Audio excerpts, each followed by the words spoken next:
Hi guys, என் தலைமை STR மாதிரியே weight loss பண்ணுற ஜர்னியில் இன்றைக்கி 28ஆம் நாள் கைஸ். ஒரு வாரம் பிரேக் அப்புறம் எக்ஸசைஸ் பிளான் பார்த்தா தம்பிள்ஸ் தூக்குனா கை வலிக்குது, வாக்கிங் போனால் கால் வலிக்குது, என்னடா மாறா கொடுமை இது.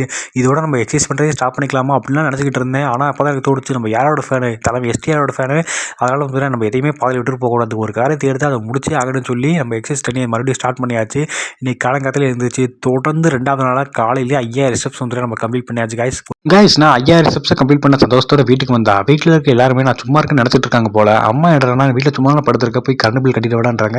சரி, தாய் சொல்ல தட்டக்கூடாதுன்னு சொல்லி போய் கரண்ட் பில் கட்டிட்டு வந்து வீட்டில் மறுபடியும் வந்து உட்காந்தா அக்கா என்னடா நீ வீட்டில் சும்மா இருக்க, போய் கோதுமை அரசு விடான்றாங்க. சரி, அக்கா சொல்லியும் தட்டக்கூடாதுன்னு சொல்லி கோதுமை அரசு திருப்பி வீட்டில் உட்காந்தா 2 பேர் சேர்ந்துட்டு நீ வீட்டில் சும்மா இருக்க, போய் காய்கறி வாங்கிட்டு விடான்றாங்க.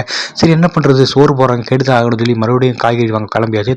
கைஸ், கரண்ட் பில் கட்ட போகும்போதே இந்த வேலையெல்லாம் சொல்லியிருந்தாங்கன்னா ஒன்றா எல்லா வேலையும் முடிச்சிருக்கலாம். அவங்க தெரிஞ்சு பண்ணுறாங்களா தெரியாமல் பண்ணுறாங்கன்னு தெரியல. ஆனால் வீட்டில் ஒருத்தன் சும்மா இருக்கான்றக்காக அவனை இப்படிலாம் யூஸ் பண்ணக்கூடாது கைஸ். அப்புறம் உங்களுக்கு என்னோட வீடியோஸ்லாம் பிடிச்சிச்சுன்னா மறக்காமல் சப்ஸ்கிரைப் பண்ணி வச்சுங்க. இன்ஸ்டாகிராமில் பார்க்குறீங்கன்னா மறக்காமல் நம்ம பேஜை ஃபாலோ பண்ணிவிடுங்க.